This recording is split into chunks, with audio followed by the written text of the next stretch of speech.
सर्वम शिवमयम शिवानंता शिवकृपानंता। আমরা যে সময়ের মধ্যে দিয়ে চলছি সেই নিয়ে আলোচনা করছি বহুদিন ধরে, এবং বর্তমানে আমাদের যে আসন্ন চৈত্র নবরাত্রি সেটা নিয়ে আপনাদের আমি অবগত করেছি। নবরাত্রি সাধনা, নবরাত্রি পালন করাটা যে গুরুত্ব, that cannot be overemphasised, সেটা নিয়ে আপনাদের বহু আলোচনা আপনাদের সঙ্গে করেছি। কিন্তু আজকে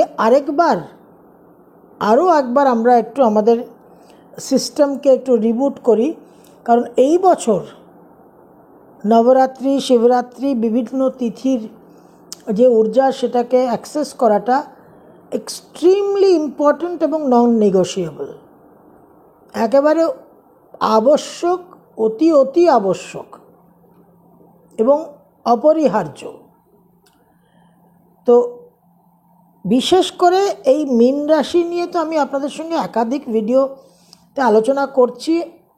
আগামী দিন আপনারা রেগুলার বেসিসে ভিডিও পাবেন।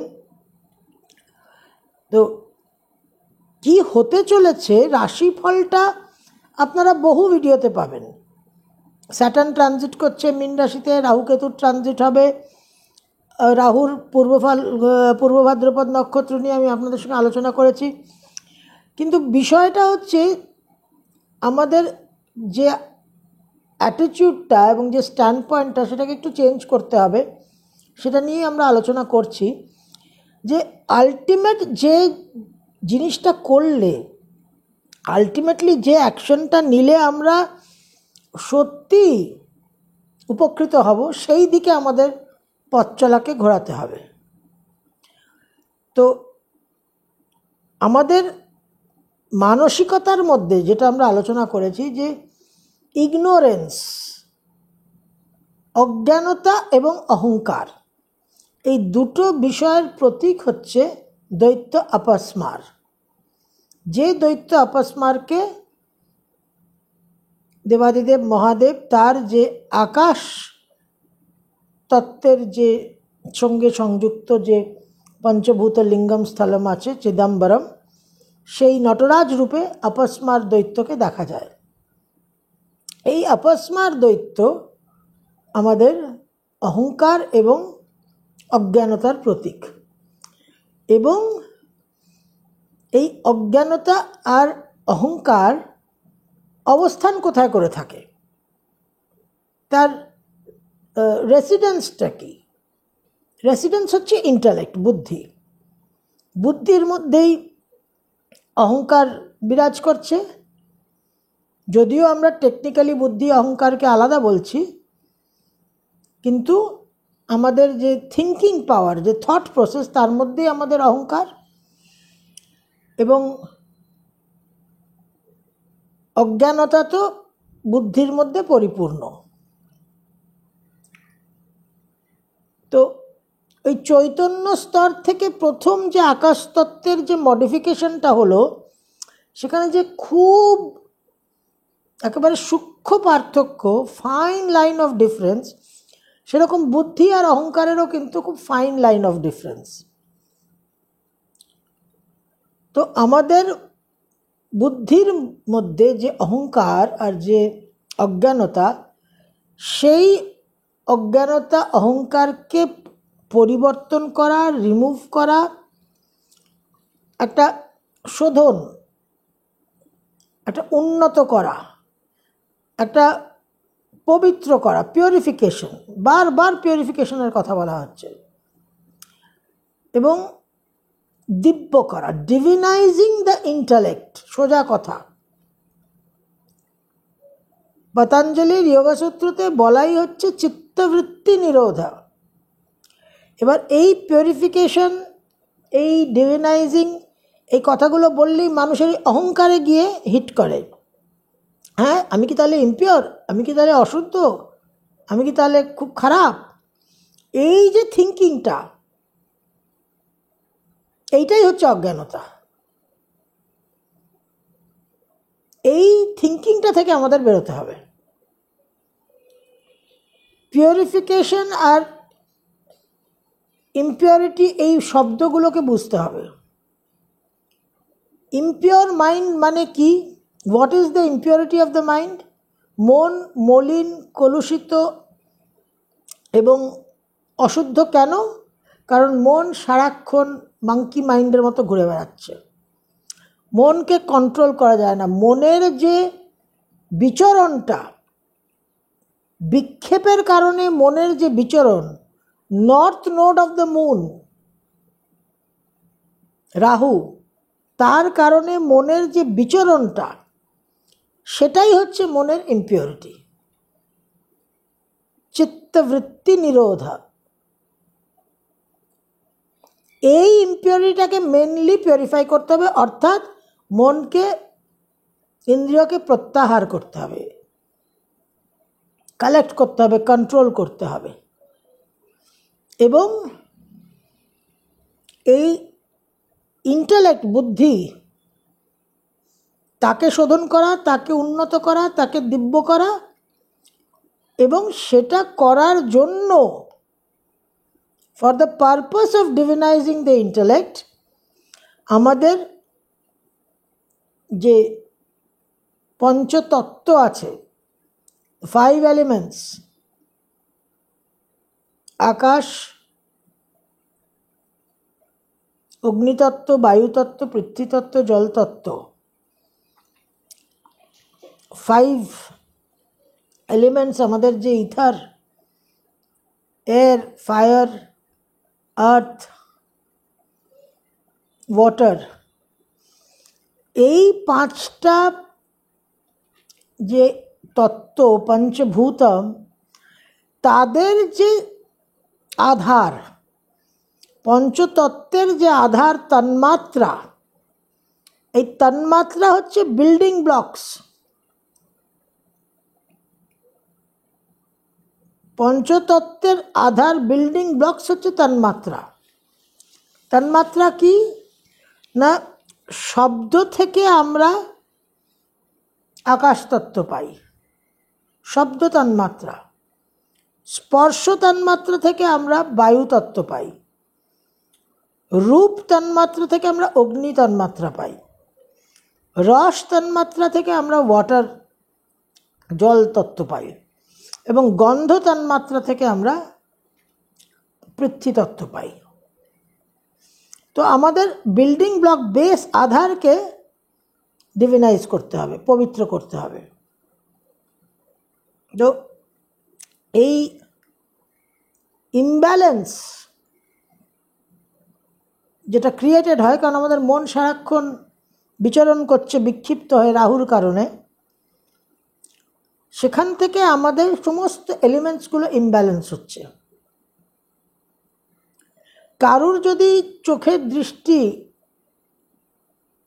ডিস্টার্বড হয়, কারুর যদি কানের শ্রবণ ক্ষমতা ডিস্টার্বড হয়, তাহলে বুঝতে হবে যে তার ফায়ার এলিমেন্ট, তার আকাশ এলিমেন্ট ডিস্টার্বড। শব্দ তন্মাত্রা এবং রূপ তন্মাত্রা, এই এলিমেন্টাল যে ইমব্যালেন্স, এইখান থেকে সমস্ত কিছুর উৎপত্তি। এবং জ্ঞানেন্দ্রিয়, এই তন্মাত্রা, এই পঞ্চভূতের সঙ্গে কিন্তু সেন্সারি পারসেপশন, ইন্দ্রিয় আমাদের কানেক্টেড। এবং এই জ্ঞানেন্দ্রিয়র যে সেনাপতি, কমান্ডার, সেই হচ্ছে রাহু। এবং রাহুই হচ্ছে আমাদের আফত কা জড়। এবং এই রাহুর সঙ্গেই শনি সংযুক্ত হবে। তো এক জায়গায় মির্জা গালিব, বিখ্যাত কবি, আপনারা সবাই জানেন, তিনি লিখছেন, দিলে नादान तुझे हुआ क्या है, दिले नादान तुझे हुआ क्या है, आखिर इस दर्द की दवा क्या है। दिले नादान तुझे हुआ क्या है, आखिर इस दर्द का दवा क्या है। हमको उनसे वफा की है उम्मीद, हमको उनसे वफा की है उम्मीद, जो नहीं जानते वफा क्या है। তো কবি এখানে নিজের মনকে প্রশ্ন করছেন যে তোমার ভাই হয়েছেটা কি, তোমার যে দুঃখ কষ্ট ক্লেশ দুর্ভোগ যন্ত্রণা পীড়া তার উপায় কি, তার নিরাময় তার পরিহারের रास्ता की। दिले नादान तुझे हुआ क्या है, आखिर इस दर्द की दवा क्या है। दिले नादान, नादान माने खूब वालनरेबल, खूब सॉफ्ट, खूब कोमल। हमको उनसे वफा की है उम्मीद जो नहीं जानते वफा क्या है। तो आमी तार काछेई एमन एमन जिनिस मानुषेर काछे आमार विभिन्न सम्पर्केर माध्यमे आमी प्रत्याशा करी जे प्रत्याशागुलो कोनोभावेई चरितार्थ हওয়ার सम्भावना नेই। आमी चाइनीज रेस्टुरेंटे गिये मोगलाई खाওয়া चाइছি, आमी बेंगली कुइजिनेर रेस्टुरेंटे गिये चाइছি इटालियान फूड। तो आमार मध्य सेई अज्ञानता जे आमी चाइছি एमन जिनिस एमन मानुषेर काछे जेटा सेखान थेके पाওয়ার कोनो सम्भावनाई नेই। कवि एटाके स्वीकार करছেন এবং এটাকে উল্লেখ করছেন। তো এই যে আমাদের অজ্ঞানতা, আমি জানি যে আমি हमको उससे उनसे वफा की है उम्मीद जो नहीं जानते वफा क्या है। তাহলে আমি জানি যে এনার কাছে আমি এক্স জিনিসটা পাবো না, কিন্তু তাও আমি তার কাছেই সেটা এক্সের প্রত্যাশা করি। কেন করি? কারণ এটা আমার অজ্ঞানতা, আপস্মার আমাকে গ্রাস করেছে, রাহু আমাকে গ্রাস করেছে। এবং আমার মনের যে এই সমস্যা, মনের যে দুঃখ কষ্ট ক্লেশ পীড়া, তার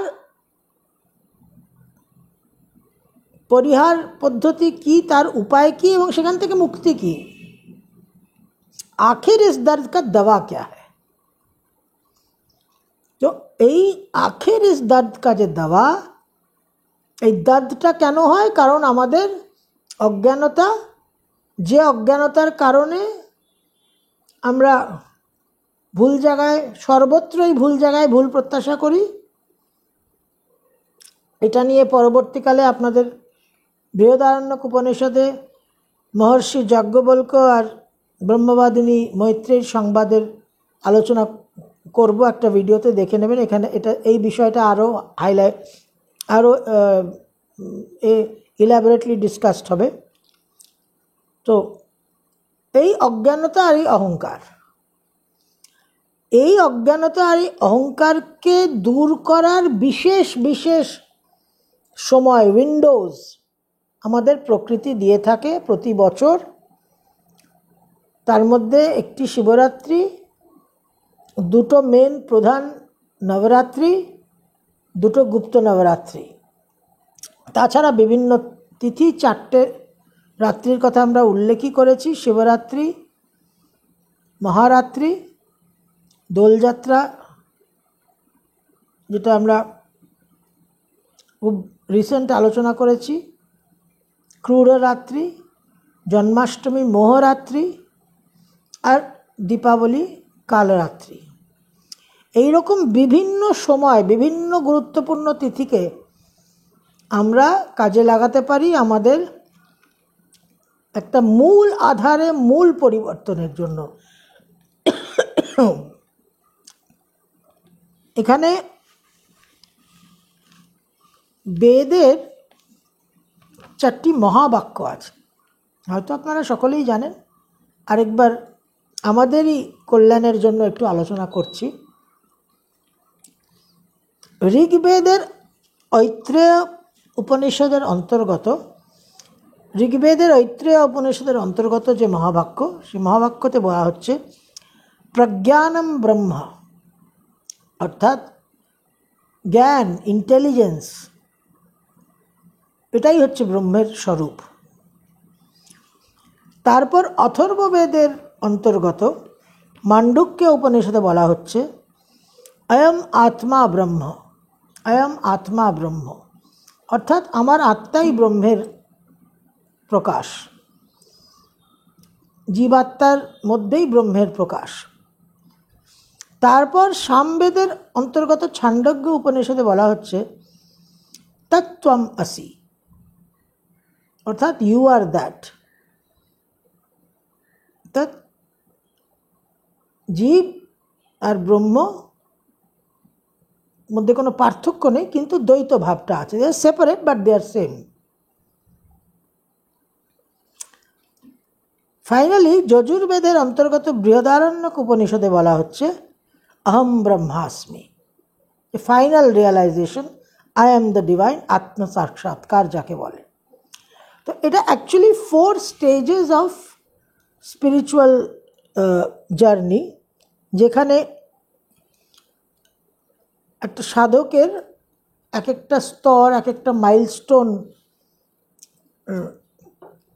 কভার হচ্ছে। তো প্রথম স্তর, দ্য ফার্স্ট স্টেপ, প্রথম যে ধাপ, সেটা হচ্ছে প্রজ্ঞানম ব্রহ্ম, অর্থাৎ আমার যে ইন্টেলেক্ট, আমার যে বুদ্ধি, আমার যে জ্ঞান, সেই জ্ঞানের মধ্যে, সেই বুদ্ধির মধ্যে, সেই ইন্টেলেক্টের মধ্যে ব্রহ্মবাদের একটা ধারণা, একটা প্রবেশ। জগৎ, সংসার, মেটেরিয়াল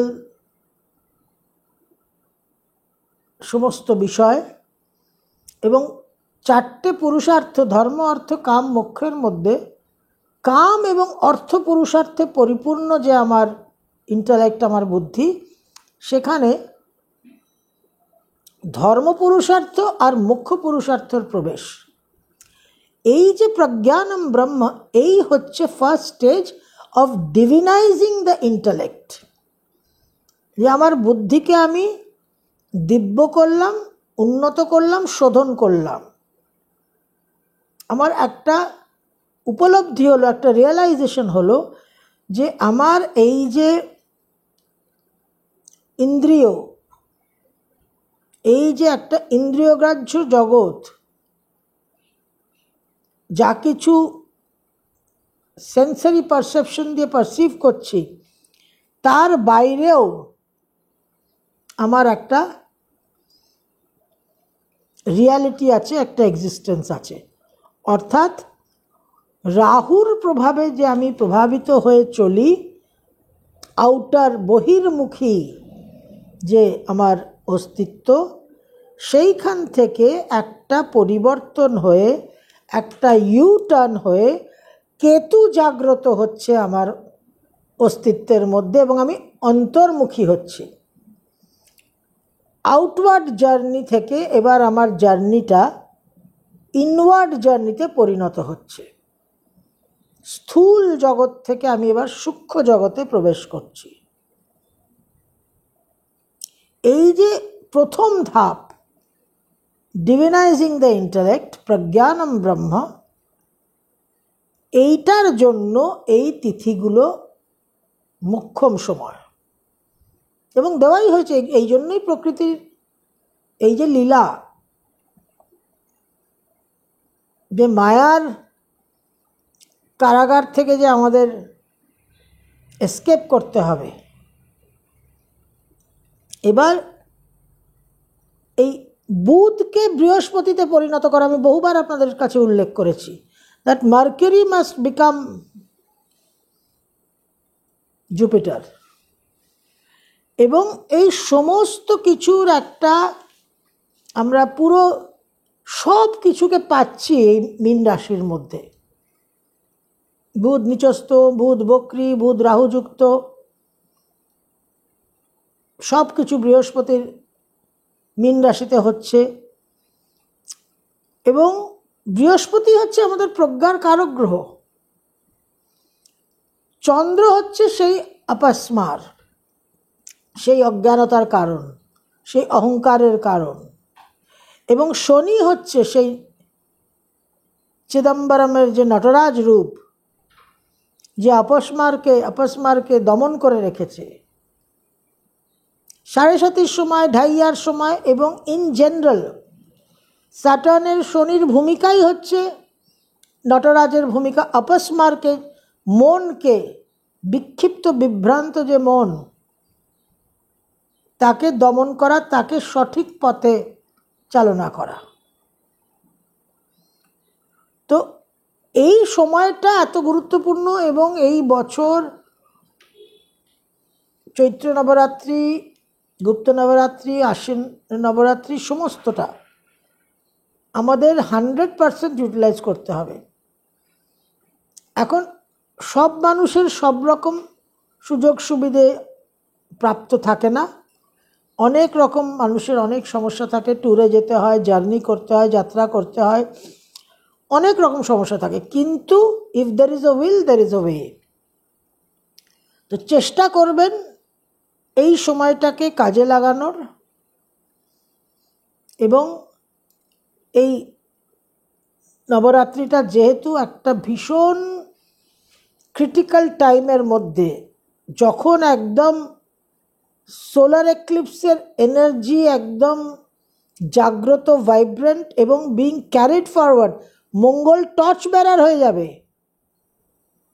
29 মার্চের 6 দিনের মধ্যে। 3 এপ্রিল মঙ্গল নিচস্থ হবে এবং রাহু দৃষ্ট হবে। 3 এপ্রিল টু 18 মে। 6 জুন মঙ্গলের ট্রানজিট। তো একটা বেশিরভাগ সময়টাই কিন্তু রাহুর অ্যাসপেক্টে থাকবে। তো আমরা যদি এই চৈত্র নবরাত্রিকে ইউটিলাইজ করতে পারি, আমরা বিশেষভাবে সুরক্ষিত হব। এবং আমরা জানি এটা কোনো শর্ট টার্ম অ্যাকশন নয়। এখন আমাদের 2028 অবধি, এবং অ্যাকচুয়ালি বলা হচ্ছে 2032 অবধি এই খুব একটা ভলেটাইল এনার্জি চলবে, টার্বুলেন্ট এনার্জি চলবে। এবং তাছাড়া 18ই মে অবধি তো সমস্ত কাহিনী, সমস্ত ড্রামাই একটা কমপ্লিশনের দিকে যাবে। সুতরাং এই চৈত্র নবরাত্রিকে অতি অবশ্যই চোখ বন্ধ করে, উইদাউট ব্যাটিং অ্যান আইলিড, এটাকে পালন করবে। এটা আপনাদের কাছে আমার বিনীত অনুরোধ। সর্বম শিবময়ম শিবানন্তা শিবকৃপানন্তা।